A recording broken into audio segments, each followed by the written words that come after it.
This video is powered by Qualcomm Snapdragon, at the heart of devices you love.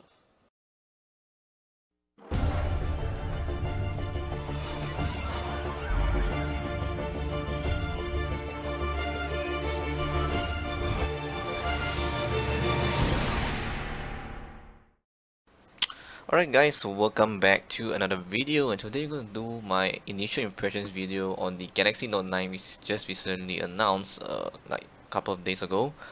And yeah, so we're going to do a quick comparison with the Note 8 and whether I find that is it worthy to upgrade to the Galaxy Note 9 if you're coming from like a Note 8 or maybe an older device.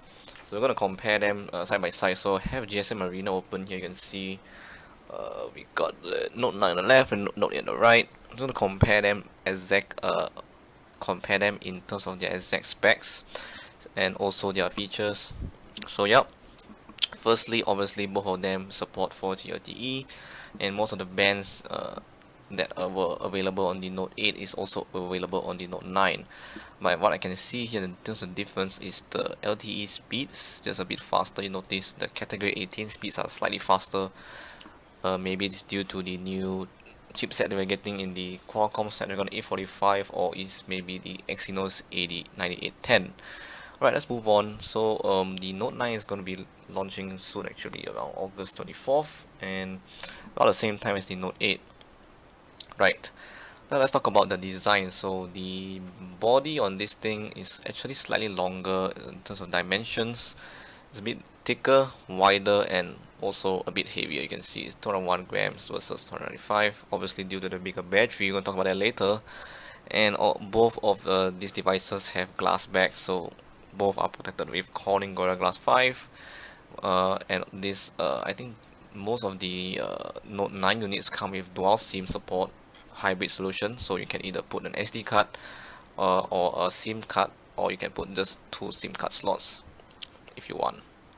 Right, both have Samsung Pay, and both is also IP68 dust and water resistance, as you have seen with the Galaxy S9 Plus. So pretty much identical in terms of specs. Okay, in terms of the S Pen, we do get a bit of improvement here. So the stylus on the S Pen on the Note 9 is now Bluetooth low power energy enabled, so you can use it to control like the camera shutter, music, and so on. So that's a nice new feature they added. Right, let's move on to the display. So the display is actually pretty much the same. The only thing different is the screen size. It's just a bit bigger, 64 inches, and can recall the bezels on this thing is actually more smaller. The chin is smaller as well. No notch, so just standard smartphone design here.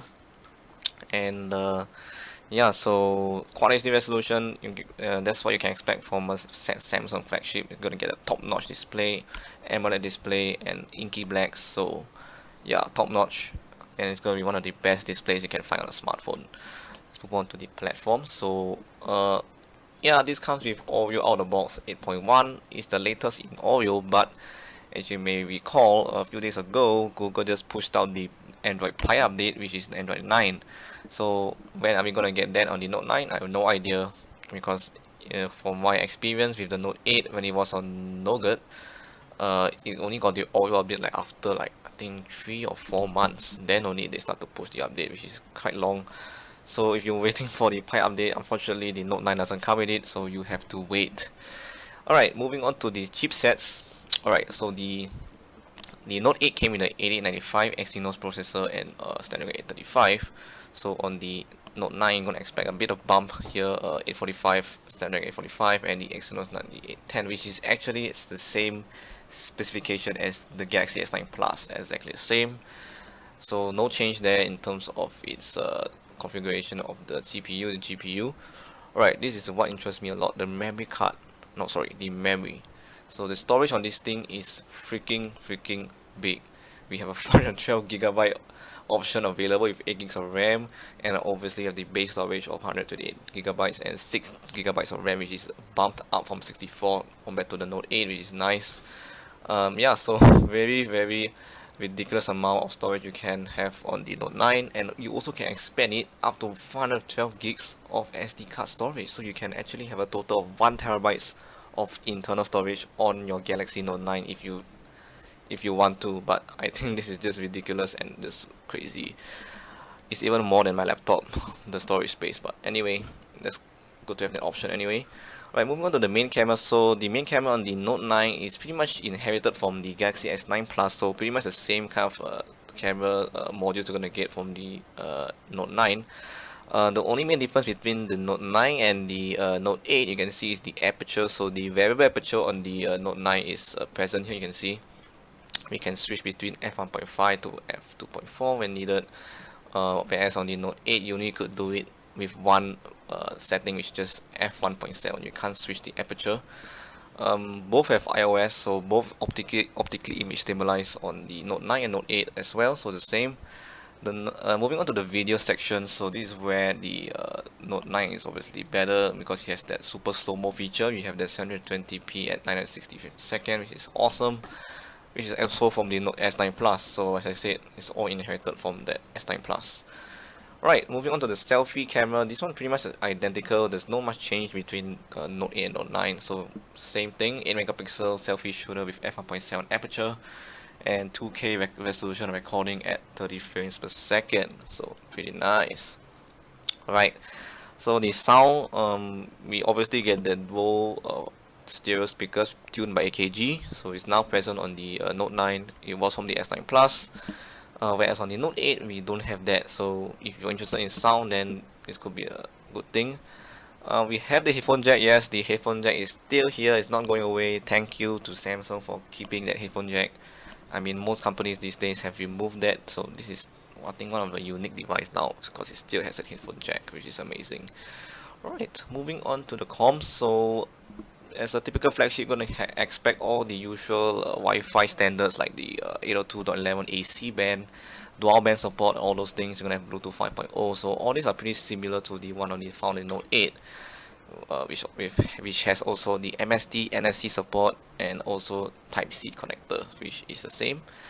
Right, it's moving on to the features. So this is where Samsung has change a bit here in the Note 9. So we have iris scanner, which is the same as the Note 8, but now they have a combination of the iris scanning and the facial recognition you can use together, which is called the intelligent scan. So it's basically using both biometric security to combine to one, so it's more secure, which is nice. And the fingerprint scanner location, if you can see in the pictures here, has been redesigned to a better location. In my opinion, it's much better than it was here previously, which is kind of annoying and far for some people. But here is actually better than before, obviously. So it's in the center and it's not like at the side here or something. So I think most people should be able to reach the scanner without any issues. But for me, my hands are still small, so I don't think it's still ideal for me. But let's move on. Okay, so we have all these usual sensors you should have on a flagship, like a barometer, accelerometer, gyroscope, and so on. Heart rate sensor all is present over here as well, you can see.